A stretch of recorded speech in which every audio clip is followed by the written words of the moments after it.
Final race on the all-weather then is race number 7. It's a Class 3 contest over the 1800 metres with 10 going to post. Fascinating race. Indicative vote switches on to the all-weather. There's a Group 3 winner at Dundalk before transferring here to Hong Kong. Hong Kong great, bolted up last time over the 1650. Can he repeat?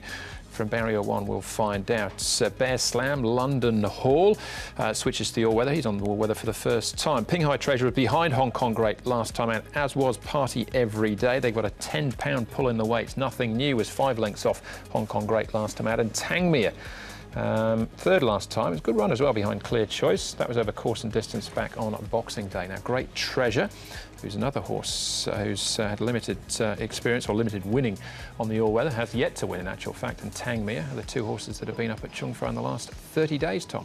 Yeah, and the speed should be fairly good here. Hong Kong Great got to the front last time out, rolled along, and they couldn't catch him in the end. He's got gate number 1, but he's gone from 117 pounds up to 132.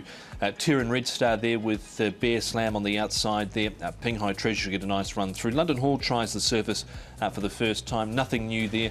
Party Every Day might be a little bit closer than what he has been in recent runs. And Great Treasure, he always needs to be stoked up in those early stages, but he'll be running on at the end. This horse was impressive last time. He stepped up and tripped to 1650 and ground the opposition to the ground. He's just going so nicely at the moment, and his work's been good since, so he looks full of beans. Goes nicely enough here this morning. Turin Red Star, another horse who's sort of found a new lease of life here. His last 3 starts have all been pretty good, and he's now with Dennis Yep this one. Just nice quiet work for him with Derek Long aboard, and he'll take them out on race day as well. And Pinghai Treasure, another very consistent horse. 1800 metres looks ideal for him as well. And Joe Moreira will take them out on race day as well. So barrier 4 and a nice piece. He's quite keen in his work here in the morning. Well, he finished behind Pinghai Treasure, behind Hong Kong Great, with a number of others out of this field as well. It was quite an impressive win, which we can have a look at now and hear from his jockey, Antoine Hamlin. Hong Kong Great, Antoine, that was a big win on him last time out. Just talk us through that win. Yes, very nice win. I go in front, very easy, and at the opposite straight I give him a break a bit and he can breathe and start again. So he went very well. Was that the instructions from Danny Shum to ride him that way, to have him in front and running along at a genuine tempo? Yes, that's the instruction, to go forward. If someone goes crazy, I can go. No need to go in front, but nobody go, and my horse is very nice in front, so I just keep the decision to stay in front. And at the top of the straight, this is a horse who's won over quite a longer distance when he raced in South America. At the top of the straight, did you feel like he had more to give? Yeah, I hear nobody behind me at the top of the straight, and he started a bit again, so the feeling is very good in the last straight for win, and hope the same feeling this Sunday. Do you think he can win again? He's got a lot more weight to carry this time. Yeah, he went nicely last time, so why not do that again? Go in front. If he stay relaxed in front, he can finish very well like last time, and it's very honest horse. And that win last time out on Hong Kong Great was one of 5 winners that you had on that day. It was a couple of weeks ago now, but when you look back, where does that day stand in your career to ride 5 winners in one day at Sha Tin? Yeah, crazy day. That's amazing. I'm so happy to do that here in Hong Kong, and I keep going, just keep going and try to do again. Yeah, it was a fantastic afternoon for Antoine. Yes, 117 pounds he carried that day. He's got 132 this time round, so it doesn't make it any easier for him, that's for sure. But we'll keep moving. London Hall we can have a look at next to Tom, making his all-weather debut this weekend.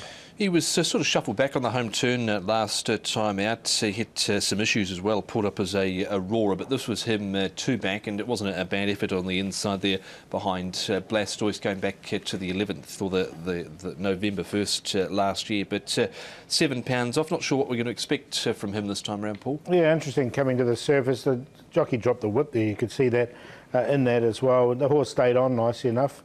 Gets the apprentice claim this time. OK, Turin Red Star. Now, he was in that Hong Kong Great race, Paul, last time out, but this is him now 2 starts back with Tangmere, Great Treasure and Pinghai Treasure. Yeah, this was backing up from a win as well when he beat Party Every Day. So he put 2 together, this horse, Turin Red Star. He really went off the ball and is sort of in his career here in Hong Kong, but look, he changed stables and he seems to have a little bit of a new lease of life here, so I found a minor spot for him. Yeah, nothing wrong with the run. It's Tangmere into a third, and there, good old Great Treasure running on again. He did that again last time out on the turf as well from gate 14 behind Royal Bomb. But again, he's shown a versatility, but gets a long way out of his ground. OK, what about Bear Slam then? He's a two-time winner on the all-weather. Those wins have been over the 1650. He's placed over the trip in the past. Yeah, he certainly has, and he's been back in this trial here over 800 metres at Sha Tin. Now he's been back in the rear half of the field, but just like the way he was getting home over the final stages, he is a winner on the all-weather, Paul, and we haven't seen him since the early part of November, but like the way he found the line in this trial. Yeah, it wasn't a bad trial from him, was it? He did hit the line, and his last run was probably his best run for a while. I haven't got him in, but look, he might be on the improve. OK, all right, so he's another to consider in a very competitive-looking race. And at this stage of proceedings, Hong Kong Great not favourite. It's the ever-consistent, Paul, Party Every Day. Yeah, that's a Quinella for me, though, with those two horses. I'm going to stick with Hong Kong Great.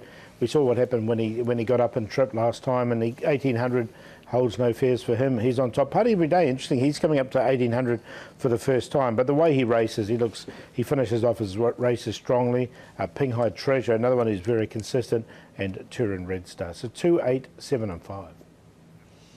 2 on top for me, Hong Kong Great. I know he's got a lot more weight to carry this time round, but the manner that he did it last time out was very impressive, and 1800 metres should be no barrier for him because he was a Group 1 winner over 2,000 metres before arriving. So he's on top from Pinghai Treasure.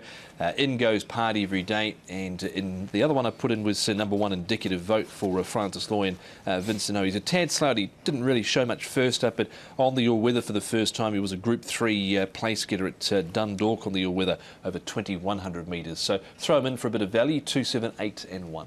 Yeah, that was the Ballysack Stakes Indicative Vote one there. I think he's interesting as well. The 2, 7 and 8 pick themselves, but Indicative Vote for some each-way value. Nothing new's probably not out of it either there in race number 7.